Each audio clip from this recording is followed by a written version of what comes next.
Hello friends, नमस्कार. मी संतोष वागी, पाणी शोधक, वरखंडा, तालुका डहाणू, जिल्हा पालघर. मित्रांनो, आपण मागील व्हिडिओमध्ये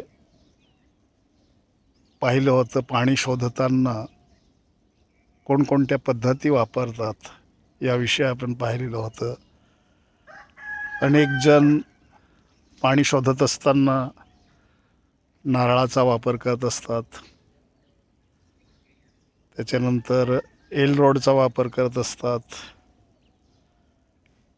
काही जण काडीचा बेचक्याची काडी असते त्याचा वापर करत असतात. झाडाच्या फांदीचा वापर करत असतात. तर काही जण नाण्याचा वापर करत असतात. अंडीचा देखील वापर करत असतात. पाणी शोधण्यासाठी वेगवेगळ्या अशा पद्धती आहेत. मात्र यापैकी एल रोड, लोखंडी एल रोड किंवा कोपरचा एल रोड ही एक नंबरची अशी पद्धत आहे. याच्याद्वारे आपल्याला सेंट्रल पॉईंट हा लगेच काढता येतो. बरेच जण नारळ वापरतात. नारळाची हालचाल झाली म्हणजे इथे पाणी आहे, परंतु नारळ हे पाण्याचं, जमिनीतील पाण्याचं प्रमाण दाखवू शकत नाही. परंतु एल रोड हे आपल्याला परफेक्ट पाण्याचं प्रमाण दाखवू शकते. एखादा पॉईंट निश्चित केल्यानंतर तिथे किती प्रमाणामध्ये पाणी आहे, पावचं पाणी आहे, पावचं पण काढता येतं. पाव, अर्ध्याचं पाणी, एकचं पाणी, सव्वाचं पाणी, दीडचं पाणी, दोनचं पाणी आणि दोनच्या वरती 3, 4, 5चं पाणी हे आपल्याला एल रोडच्या सहाय्याने परफेक्ट असं काढता येतं.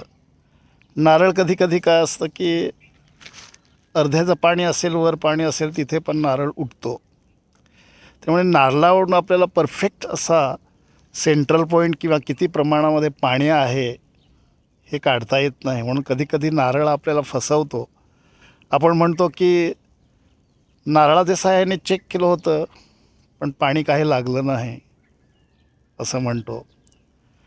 आणि दुसरी गोष्ट म्हणजे जेव्हा हाफचं पाणी असेल, एकचं पाणी असेल, दीडचं पाणी असेल, तरी वाहून जाणारं पाणी लागणार नाही.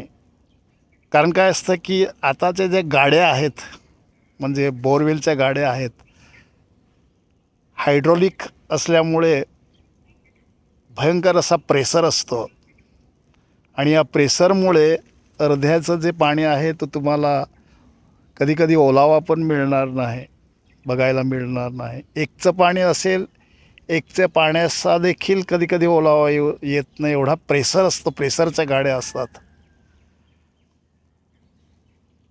आणि दोनच्या वरची लागल्यानंतर पाणी थोडासा ओलावा येतो किंवा ते वाहून जाते, दीडचं पाणी दीडपर्यंत. आणि म्हणून कधीकधी काय होतं की कोरडा बोर झालेला असतो आणि नंतर पाणी आपल्याला जमा झालेलं दिसतं बोरमध्ये. म्हणून कधीच बोर टाकल्यानंतर आपण स्केचिंग पाईप आहे तो बसवून घ्यायचा. नंतर ते जे झरे असतात ते सुटे होतात. धुतल्यानंतर झरे सुटे झाल्यानंतर ते पाणी जमा होत असतं आणि दीडचं एकचं पाणी आपल्याला नंतर पाहायला मिळतं. दीडच्या वरची जर पाणी लागलं असेल 2पासून, ते पाणी वाहून जातं, चांगला ओलावा येतो. त्याचा आणखीन वरती 3, 4, 5चं पाणी असेल तर ते वाहून जात असते. तर ह्या गाड्यावरती पण अवलंबून असतं की प्रेशरच्या गाड्या असतात खूप, आणि ते बोरवाल्यांना बरोबर माहीत असतं पाणी कितीचं लागलेलं आहे, ते आपल्याला बरोबर सांगत असतात. म्हणून पाणी कितीचं लागणार हे ओळखण्यासाठी हा एल रोड उत्कृष्ट आहे. आपल्याला तो दाखवतो पाणी. आणि ह्याच्यावरूनच जी मशीन बनवलेली आहे पाणी चेक करण्यात येते ह्या टेक्नॉलॉजीवरून. जिथे पाण्याचा सेंट्रल पॉईंट असेल तिथे तो हा एल रोड फिरतो. ह्याच्यावरूनच मशीन बनवलेली आहे. म्हणून हे परफेक्ट एक नंबरचं आहे. नारळ देखील आहे. ह्याची टेस्ट केल्यानंतर, ही पद्धत वापरल्यानंतर नारळ वापरता येईल. किंवा हल्ली मी पाण्याची बाटली वापरतो. पाण्याच्या बाटलीवरून देखील प्रमाण समजते. छोटी बाटली असते ते पावचं दाखवते. 1 लिटरची असेल, 1.5 लिटरची असेल, 1 लिटरची असेल ते 1.5चं पाणी दाखवते. आणि मोठी बाटली असते, 2.25ची बाटली असते, पेप्सीची बाटली असते, ती 2च्या वर पाणी दाखवत असते. त्याच्यावरून देखील हल्ली मी हे परफेक्ट अगदी त्याच्यावरून पाण्याचं प्रमाण किती आहे एखाद्या पॉईंटवरती ते काढू शकतो. ते पण दाखवणार आहे तुम्हाला मी कशी पद्धत पुढच्या व्हिडिओमध्ये वापरतात. तर प्रमाण समजणं फार महत्त्वाचं आहे. ते मी तुम्हाला दाखवेन नंतर बाटलीने कसं हे काढतात ते. थँक्यू. व्हिडिओला लाईक करा, शेअर करा, कॉमेंट्स करा. धन्यवाद.